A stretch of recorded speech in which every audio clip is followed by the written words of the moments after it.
Okay, again, I have,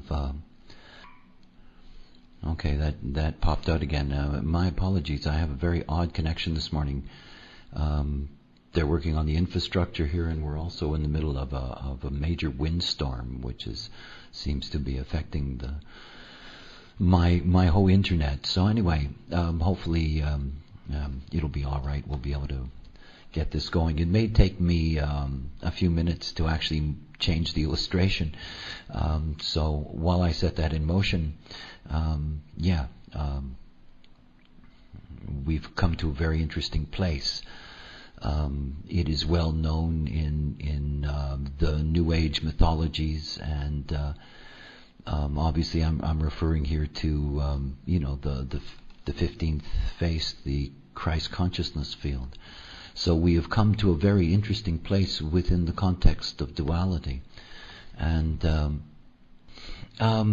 you can see what the theme is here. By the way, my illustrating is also going to be affected by this, so there may be a lot of lag time in my jotting around, catching up to my voice.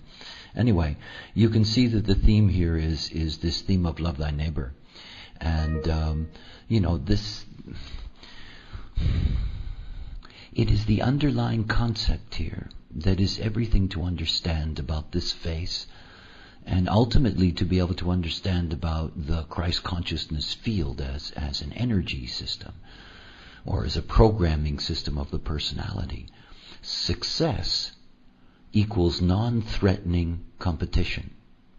Now this, 2,000 years ago, was really revolutionary.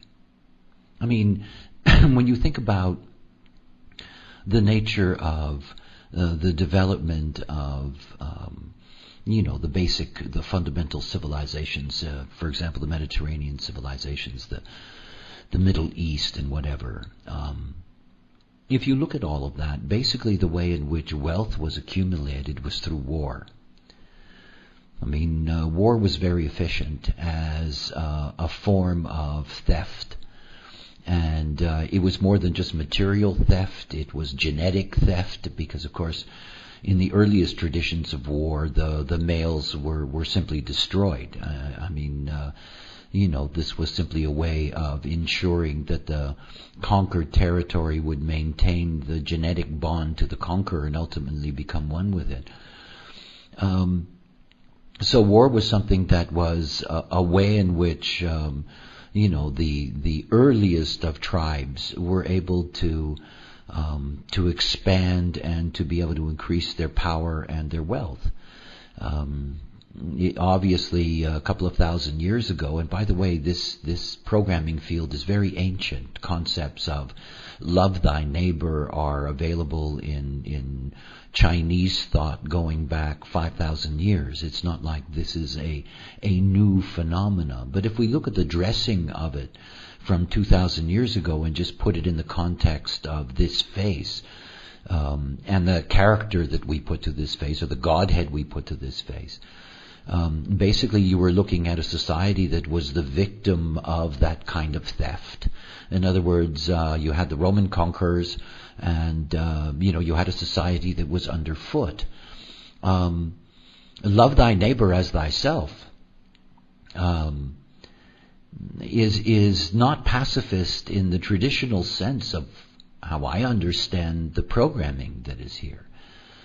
I mean, it is a revolution that is connected to our evolution, and that revolution has to do with being able to understand that the tribe at peace can develop the resources that it needs to ensure its wealth that bypass the need for warfare.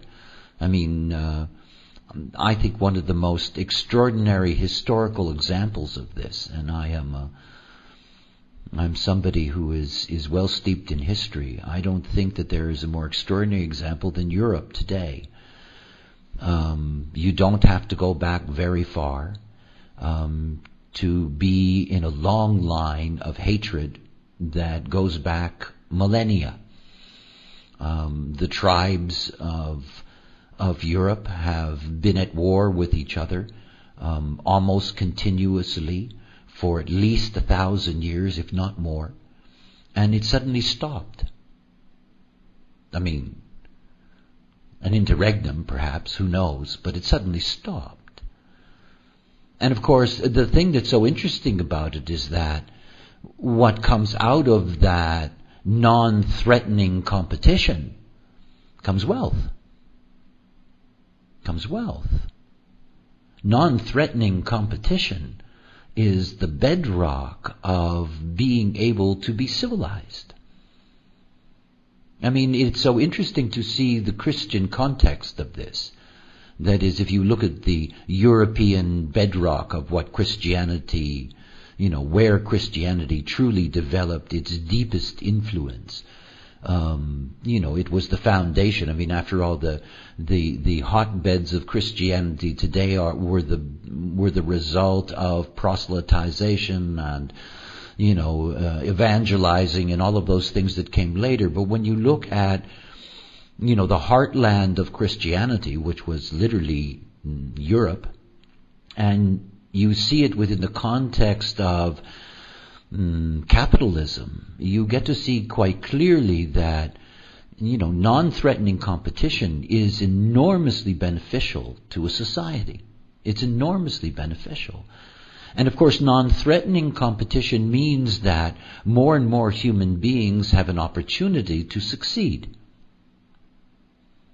So one of the things about love thy neighbor is that love thy neighbor was as much politically revolutionary as anything else. In other words, it was not so much the original peace movement, because it wasn't. I mean, they hated their enemies and would like to have dealt with them. It wasn't so much that it was a peace movement. It was a social, economic, political revolution that was embodied in this love thy neighbor. I mean, you can see it in the Middle Kingdom. That is, you can see it in the context of China, ancient China. For ancient China, there was no other world, after all. I mean, there was simply their world. And, it suffered from warlordism. It suffered from tribalism. Everything about the traditional I Ching and understanding the traditional I Ching is that its moral focus, because it was very tied up with moralities, its moral focus was the righteous prince, that is, the correct prince. And, that was the leader that ended thievery. That is, ended thievery, and we can see thievery from every level. We can see it as corruption, for example, in today's political environment. Ended thievery and began this process of allowing for non-threatening competition. I mean, love thy neighbor is embodied in the ancient teachings of the Middle Kingdom. So it's something to see in this. Beyond, remember that we are looking at the quarter of duality, and we are looking at fundamentally the way in which the bond, the relationship between the male and the female, the way this bond is empowered to be the bedrock of the basis of the development of the species. And of course, one of the things that we see, particularly one of the things that we hear about today in the context of Christian thought, which is, 1/7 of the world population, so about whatever that is in percentages. When you look at that, that they're very much occupied with the sanctity of the marriage bond.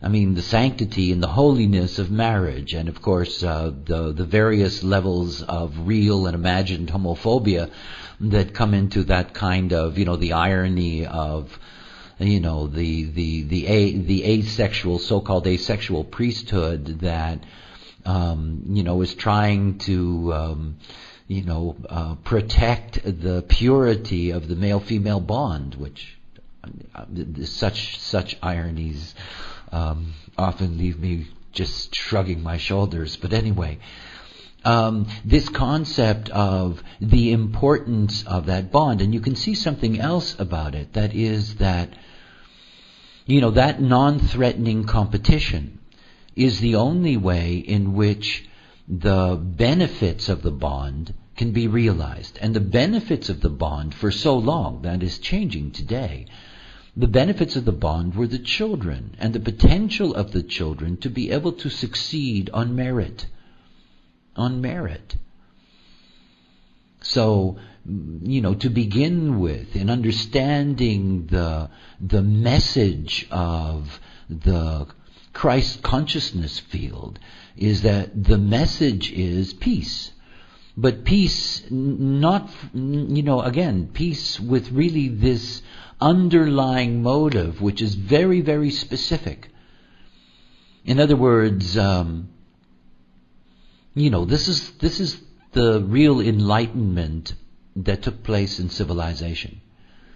I mean, it is. The one thing that I I'm not a fan of religions, any of them. I do see, certain underlying truths that they all embody, obviously. But it's clear to me that what we call the advantaged or civilized world, the basically secular, free world, is a byproduct of non-threatening competition. This is what it's all about. You have to be able to deal with those beings that you have to work with, that you have to compete against, that you don't like, in order to be able to maintain, the expansion of a society and its material potential. And it's so interesting because, the material world is the world you have to live in. And of course, all of this is about humanizing that world. That's what non-threatening competition represents. It represents a humanizing in the most aesthetic sense of that word. It does bring out the potential of the best in all of us. It is absolutely a miracle, and I mean absolutely a miracle, that in a city like Shanghai or, any of the other mega cities, that have 25 million or 30 million people living in close quarters in a way that human beings had never, ever imagined living, in which rats would automatically kill each other, that they managed to function. And they manage to do all of that because they are woven into a material fabric, and that the way in which our civilization has developed has been deeply, deeply influenced by this thought. Otherwise they'd be killing each other. We talk about major cities having murder rates of, the high murder rates of 300 or 400 people that are murdered in a year. And you think about a city like New York, that has, whatever its population is today, 7-8 million people. It's amazing that there's so few. It is. But it's not Christian to kill your neighbor, It just isn't.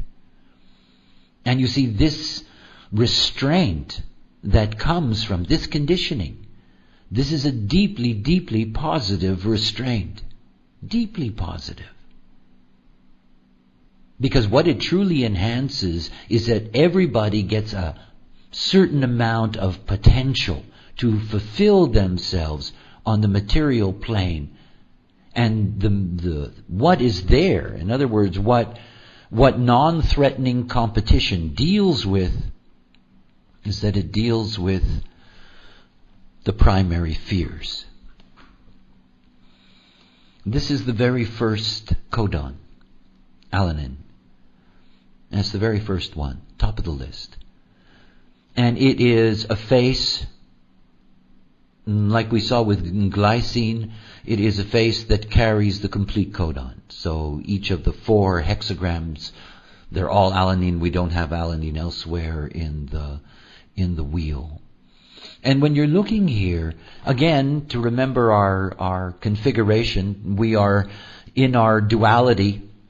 So we have, our running yin-yang. And we have moved our quarter. And so we have the Si, we have the yang-yin, so we have this shift. And then, of course, we have the running uniqueness of the faces. All of this is coordinated by the 46. And, of course, it's one of the things to understand about this face is that this face has an extended power, and has an extended power that isn't codon related, but is splenic related.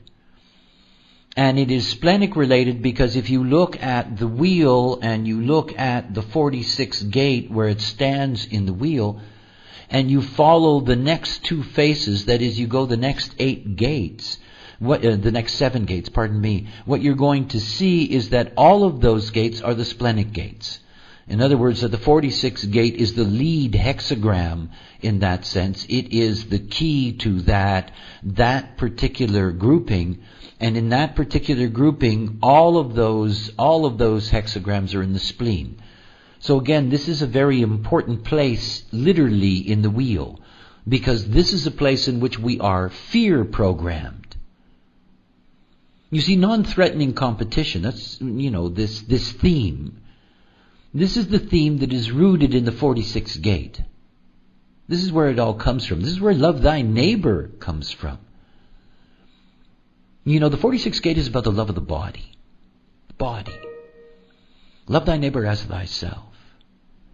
You see, this body, if you love this body, if this body is a temple, then you understand that it is not something that is there to be violated. It is not. It is there to be respected. It is there to be loved. It is there to be honored, but it is not there to be abused. The other level of this, of course, is that the 46th gate is the gate of potential success, where this theme and this channel, succeeding where others fail or failing where others succeed, begins. It is about the serendipity of being in the right place at the right time. It is deeply, in that sense, existential. It is about being about your business. Being about your business. Give unto Caesar what is Caesar's. Be about your business. And be about your business in a non-threatening way. And you will be graced. You will be graced. So all of this is rooted in the 46th gate. So this is the key. But you can see that this love of the body, or the potential to recognize this beautiful mechanism, is all rooted in the one thing that guarantees its existence and its survival. The spleen. And of course the spleen is incredibly complex, not simply as the foundation of awareness in literally all living things, but in grasping that within the context of the way we see it in the illusion, that it carries with it the primary fears, these basic fundamental fears that we need to deal with in order to maintain our survival. And that these are fears that drive us to be intelligent. And this is one of the most important themes here in this particular phase, is intelligence. I mean, when you think about it, the expansion of individual intelligence in Europe. Individual intelligence in Europe took a quantum leap with the invention of, or the development by Gutenberg of, the press with movable type. And the first thing that came off that press were Bibles. Now, one of the things about that is that obviously they carried with it a great deal of power. There was an enormous amount of information, the stories, whatever, all of the things that are wrapped up in it. But of course you had to know how to read. And the Bibles had never been available. I mean, this was the bedrock of the Protestant Revolution, was that suddenly any human being could have access to the Holy Word. That you didn't need a priest to intercede for you in your relationship with God. And it meant that this began a tradition of moving away from only the hierarchy educated their young to the beginnings of what would become, once we entered into the cross-planning cycle at the beginning of the 1600s, would enter into the development of general education and mass education for everyone. In other words, in understanding this non-threatening competition, to recognize that we're dealing with a term here, competition. And if the competition is not going to be threatening, in other words, if the competition is not going to be based on brawn, there is going to be a shift, and the competition is going to be based on brain. And this is one of the most important aspects of this programming. In other words, the development of individual education as a way of preparing one for the world. Now, obviously, these things don't happen overnight. It is an evolutionary process. But in understanding that the splenic system is the root of what we call intelligence, to be very clear that non-threatening competition is not something that the ignorant embrace. We all know that. They don't. You have to take quite a step in the development of a society to be able to embrace what you do not like. To be able to embrace, without, having recourse to paranoia and violence and exclusion and all of these things. You have to get to a place philosophically where you see that humans are humans, that they all have a right to, dignity and education and shelter and employment and on and on and on. There's a place for everyone. This is what non-threatening competition leads to. It leads to what we call the secular society. Funny enough, no? I mean, isn't that a wonderful irony about the Christ consciousness field? Is that if you look at the European, and when I say European, you can extend that to Canada and the United States and Australia, New Zealand, those countries that were deeply influenced by European Christian thought, that you can see that today they're the most secular societies on earth. To a point of almost being not so much atheistic, but simply, disengaged from any influence in that sense. I mean, you see revivals in this day and age of fundamentalism, but basically we're looking at very secular societies. This is the gift. It is only in the secularism, that real peace can exist.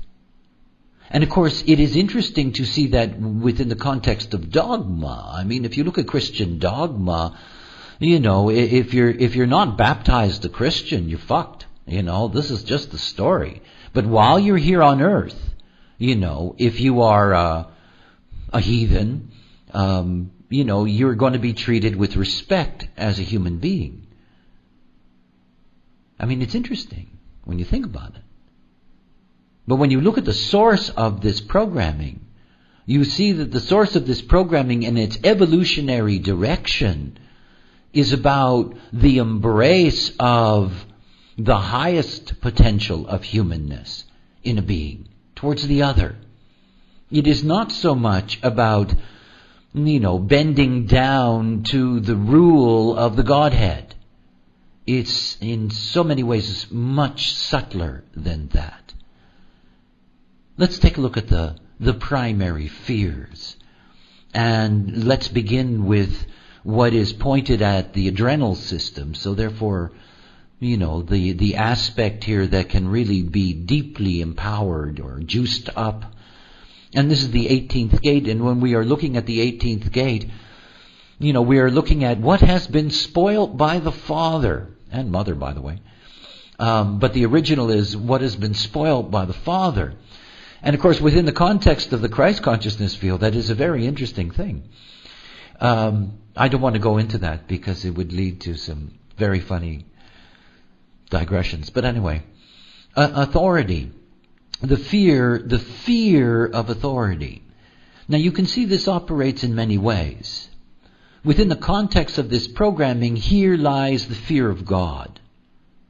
I mean, there's the ultimate authority. The ultimate authority is God. If the ultimate authority is God, then there's no need to bow down to any other authority. Hence the non-threatening competition as the way. I mean, this is the ultimate fear. And it operates in two ways. In the concretized, in the real world, this authority is a great threat, like the Roman authority. This authority that has been, so oppressive, that needs to be fixed, that needs to be changed, in essence needs to be corrected because it is false authority. This is the Oedipus Electra, this is the place where you challenge the authority of mother and father. But here you can see that it operates in a kind of dualistic way. One that serves the faith, the fear of God, not so much the fear of God, but the fear of retribution in that sense, the fear of punishment, the fear of failure in that sense. And on the other side, this distaste for the finger of power on one, the false authority dictating to you how you will live your life. We all have the potential of this fear in us. And if you don't have the 18th gate, you can be deeply conditioned and have an amplified fear of God, of authority.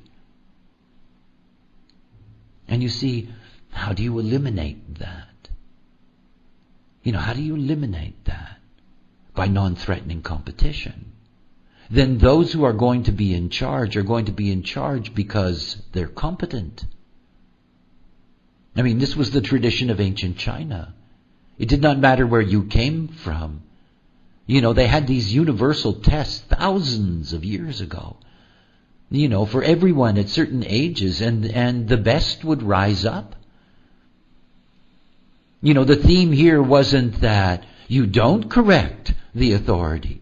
You do, but you correct the authority through non-threatening competition. Who has the best pattern?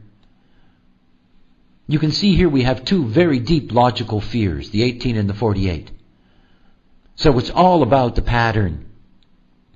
Who can provide the best pattern for the future? Who can assure us of well-being in the future?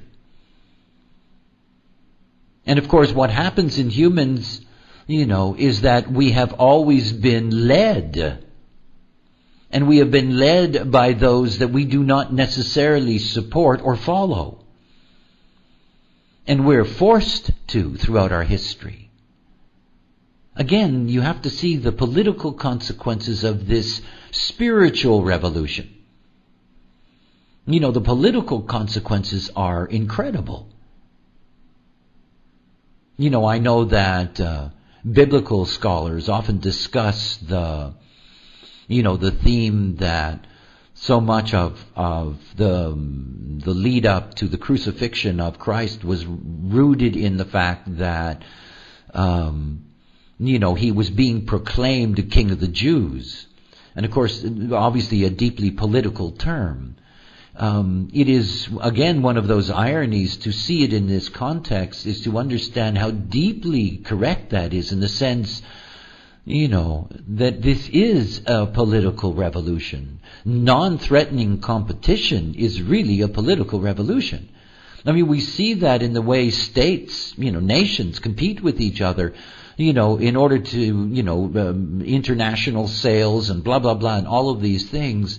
where we've had a history where, the big ones would eat up the small ones. We don't have that anymore.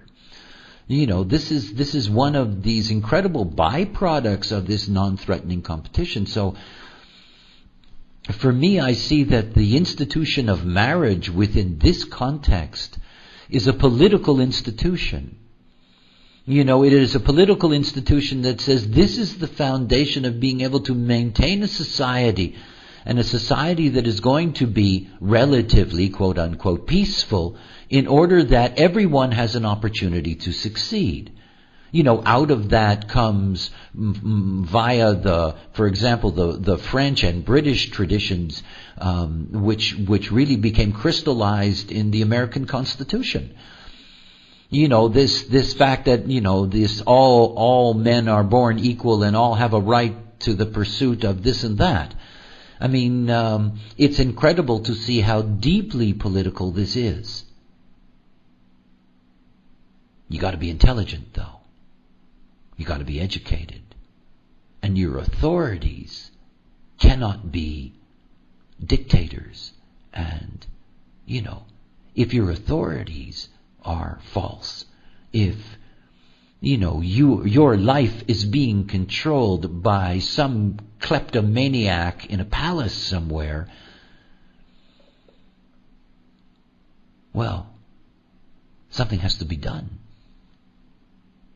I mean, in the name of changing authority, a lot of blood has been spilled. Right? I mean, in the guise of non-threatening competition, we had the rise of Marxism. I mean, I don't just want to place this in, the positive Western democratic-oriented window. I really want you to see that this is one of the most powerful programming agents on the planet. And not in the context of it being Christian. As I said, it's a seventh of the population. It's 1/7 of the population. It's about 14% of the population. It's not like it is dominant in that sense. What makes it dominant is the underlying political motivation, political transformation that it brings. It's the same thing with the 48th gate and the fear of inadequacy. We fear inadequate patterns. And so we should. And of course, at the same time, we know that only Jesus knows the right pattern. If you get my drift. In other words, what is so interesting about the consciousness field, this Christ consciousness field, so-called, is that it is a true binary. In other words, there is one message for the real world, and there is another message for the afterworld.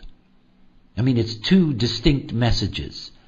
And that you can see that each of these gates operate in this binary. In other words, the authority of God, of Jesus, of the faith, on one end is embodied in the 18th gate, as well as the rebellion or repulsion with false authority in the world.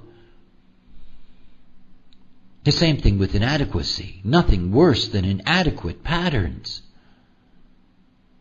Only God is not inadequate. Only God has the patterns. Only Jesus has the patterns. I mean, what did they say? They say only through Jesus do you pass on to the kingdom of God. You got to go through. You have to be a believer. All of that. By the way, with the exception of the 46 that keys it all, none of these gates are abstract. I mean, the 48 and the 18, this is just about logic. And logic dictates that if we are going to have a pattern that ultimately is going to produce a society that is skillful, then we need to have authorities who are adequate. We need to have authorities that we are not afraid of. We need to have patterns that are not simply adequate, but patterns that are able to guarantee and secure for the collective a skilled future.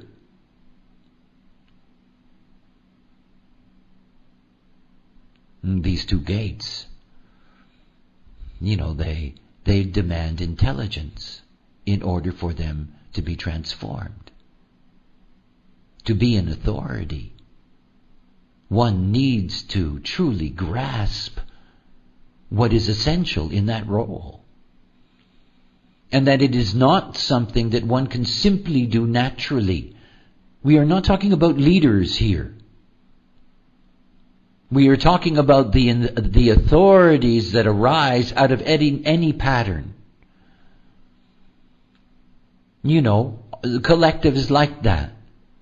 The moment that you put a collective together, there will be an authority that rises. The more primitive the society, the more physical the authority that rises.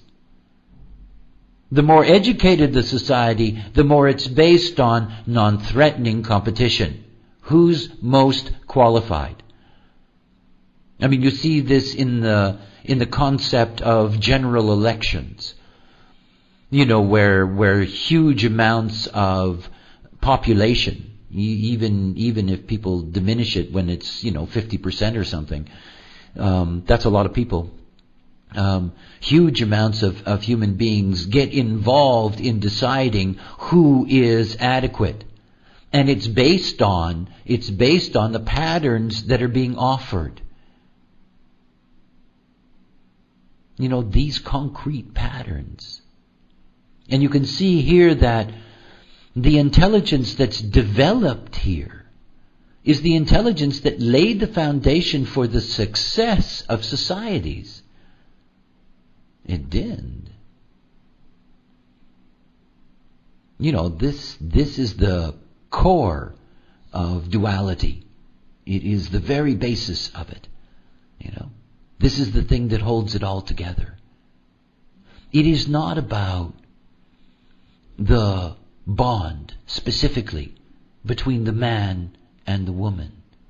Here, the bond is simply taken for granted as the foundation for the future, because it is the bond that produces the offspring.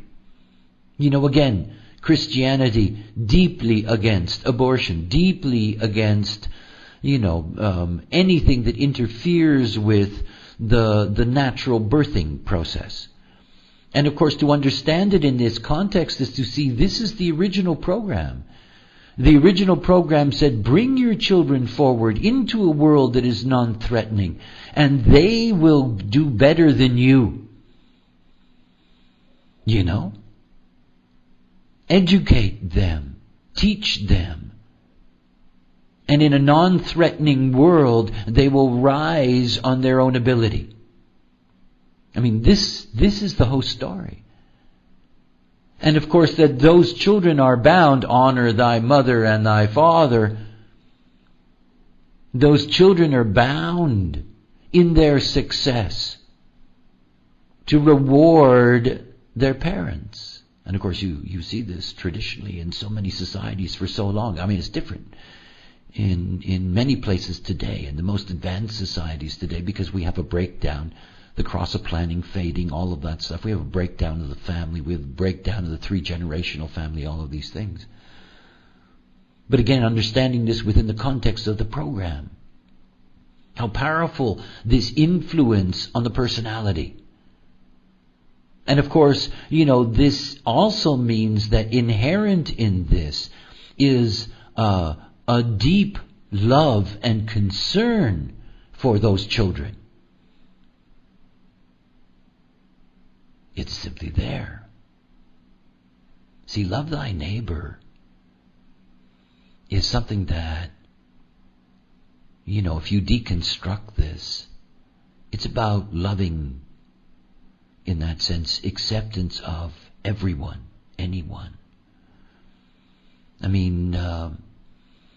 To deconstruct it is to understand that it is the embrace of every incarnating force. It just is. And it is a imperative to educate. To educate. There is something else that's very interesting in this. This drive to educate, it so solidifies the patterns of the real world that it begins in the end to challenge the afterworld. It's one of the ironies of the programming here. You see, non-threatening competition, one of the things that it leads to is that it leads to the 57th gate. It leads to the fear of the unknown. Now, of course, this is often known as the fear of tomorrow. But inherently, it is the fear of the unknown. And it means that this is an intelligence to probe the unknown, the unknowable, the ineffable, whatever. It is, in fact, an impulse towards science. And of course, what you get to see is that in non-threatening competition, where there's no control over the development of where mind can roam, that ultimately, as we experience today, in the world of quarks and antiprotons and neutrinos and you name it, that we are on territory that, as Galileo found out, if you concretize the pattern too much, you end up with a problem. You start touching places that are supposedly the authority of God. Quite fascinating when you think about it. I mean, the 57th gate, the gentle, is the deepest intuitive process in the spleen. It is the deepest gate in that sense in the spleen.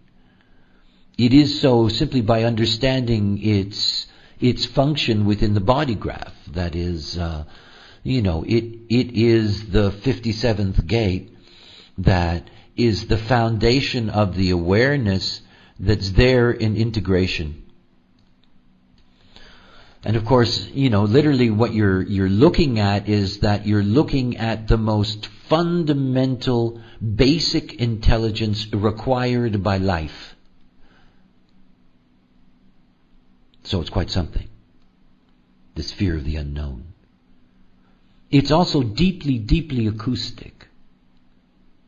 Very, very connected to frequency. And ultimately, everything about the 57 in its non-threatening competition mode is that it will always seek to understand frequency, to know it in the language of the stream, to know what it is, to know what the unknown is. So ultimately, there is this challenge. We have this today. If you look at fundamental Christians, they're, I think, according to fundamental Christians, 5,200 and something years ago, the earth was created. And all life on it. And it's not like you can dissuade them of that by, giving them dinosaur bones. One of the cutest comments I heard from one of them was that the dinosaur bones were placed there in order to tempt them away from believing the truth. I thought that God had gone to an awful lot of trouble to put all those bones in the ground in order to test their faith. Fundamentalism in all guises is truly absurd, no matter what religion. And it's so interesting to see I have a great deal of respect for this field of energy. I carry the 48 and the 57. I do understand how, what this is. And I also see that its glory, if there is a glory, is that it is truly secular. I guess it's the only way to describe it. There really is no interest in the programming here in what happens in the real world, other than, that human beings should behave in a non-threatening way to each other. I mean, the byproduct of that is not in this program. I mean, that's why it's always so shocking when those moments arose in Christian history, when they were threatened. I mean, for example, a month ago, Pope Benedict eliminated limbo. How do you do that? I mean, how do you do that without... I don't know.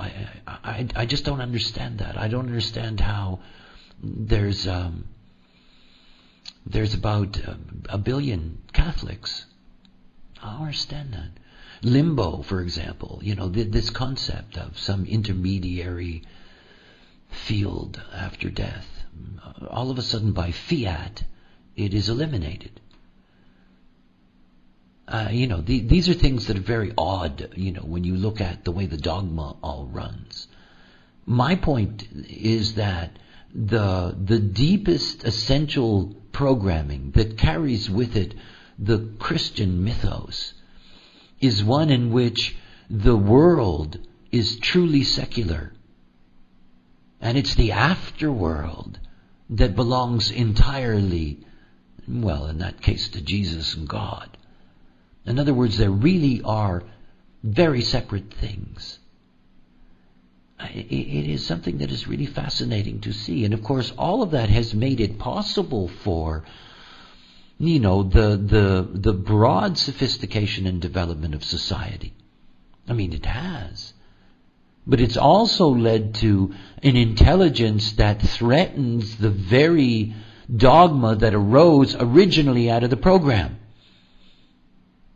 And of course, this has been going on now for centuries in this conflict between, religion and science.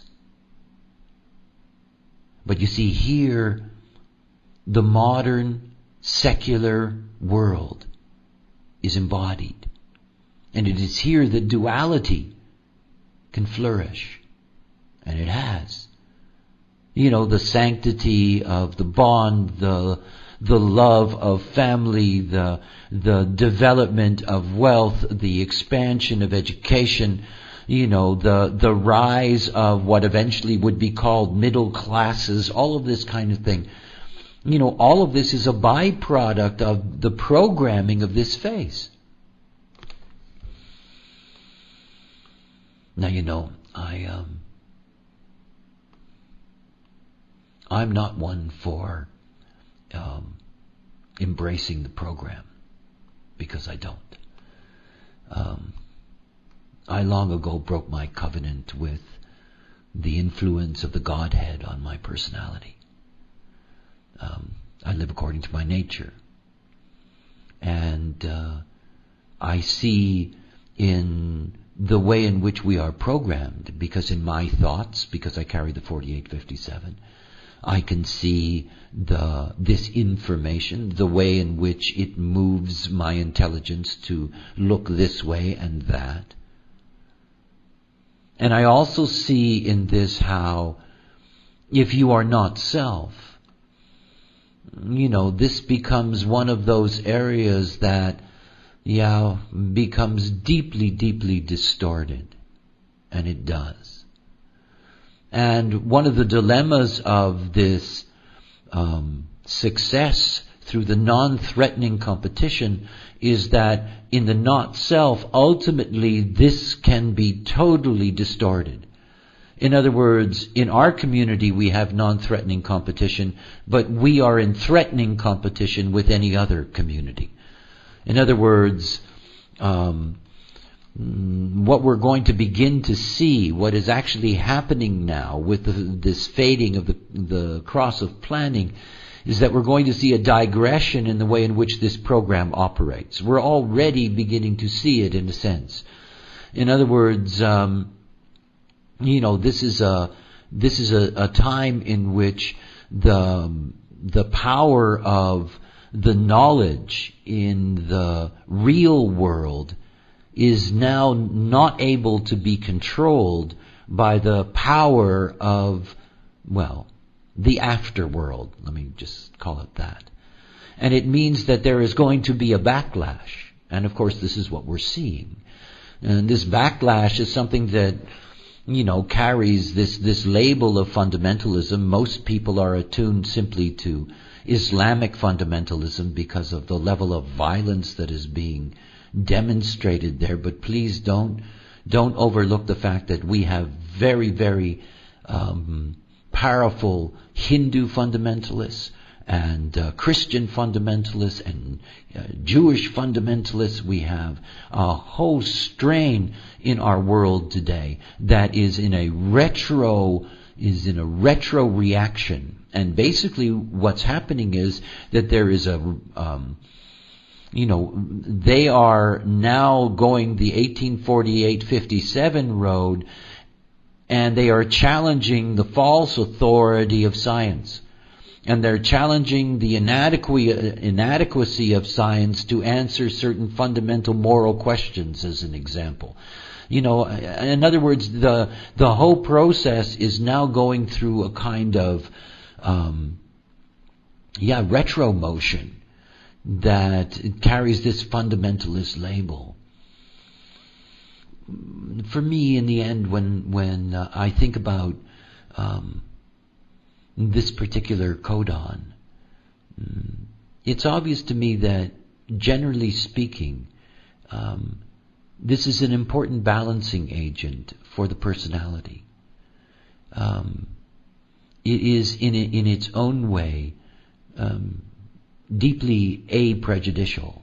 In other words, it really is endowed with a certain potential to bring grace into the way in which mind, not self-mind, operates. After all, if we look at the not-self world, and I do tend to put it in harsh coloring, we also know that in the not-self world, in the not-self movie, that grace still emerges in this life, the kindness of those to others, and so forth and so on, and all of these things that we get to see that show the humane quality that is a potential in our species. It's not that there isn't representation of it, but that representation, so much of it is rooted right here, in this particular face. And that is, when you compare it to some of the Godheads that we've looked at, that are downright manipulative and devious in their seeking of their particular programming agenda, that what is so interesting here is that there is an attempt here to find a way to encourage the personality to be able to live in peace with the other. And of course, this is one of the ways of maintaining the species. I mean, it's not without its own motivations. But again, the byproduct of that, the inherent secularism in this programming, the development of the, intelligence institutions, the material institutions, all of the things that we see in the free capitalist societies of the world today, in so many ways, the thought that led to that thought originates here in the programming of the personality by this particular face. The spanner in the works is the 57. It really is. Because it's like one of the last things that Crick said before he left was that they're going to find a gene for free will, and they're going to find a gene for believing in God. The unknown is deeply threatening, not to the consciousness field, but it's threatening to the dysfunction of the way in which the consciousness field has been interpreted and applied by the not-self for millennia, what we call religions. And, the 57 is really the problem.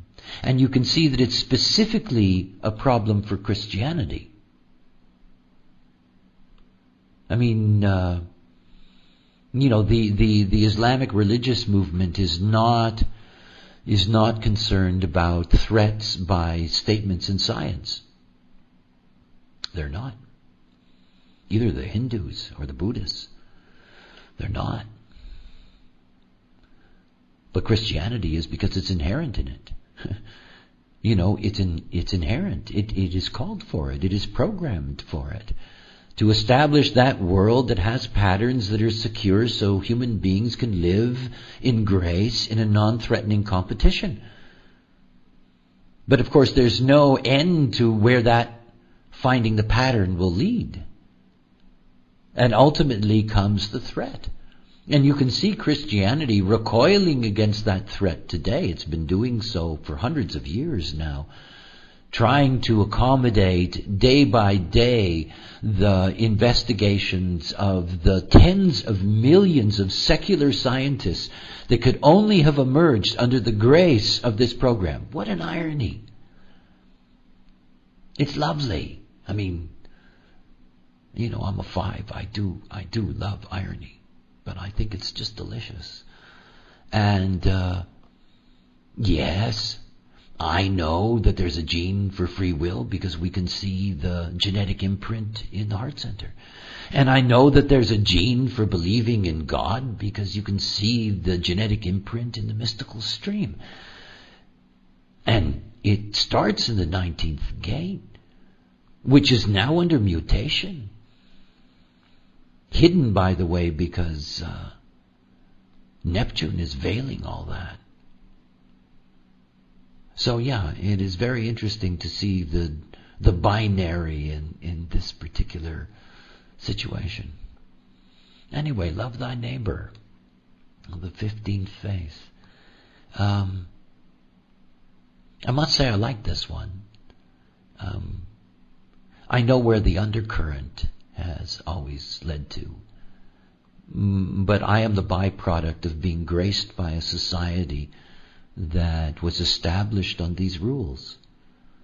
And when I think back and I look at that, it's an enormous grace to be allowed to rise up by your own merits in a world where you are not threatened.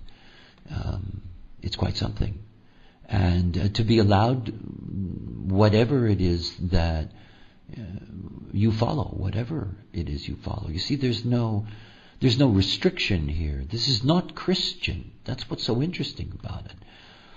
I mean, that's why there is always in Christian thought this concept that this is in fact the universal Godhead. Because it isn't specifically Christian. I mean, the dogma is the byproduct of the not-self and these fears, and distortion in the way in which that works. The priest claiming that they're the authority, the priest claiming that the individual is inadequate to meet the bond of the relationship directly with God. And, I mean, all of this can be manipulated in so many directions, but at its very core is a great gift that all of us have benefited from. It's a great gift. This underlying personality programming that says non-threatening competition is really what can bring success. Yeah, that's a nice thought. Anyway, to all of you, glad to be able to have enjoyed our morning together, despite my slow connection. I assume you got it all. And beginning of another week. Hope you enjoy it. And until next week, bye for now.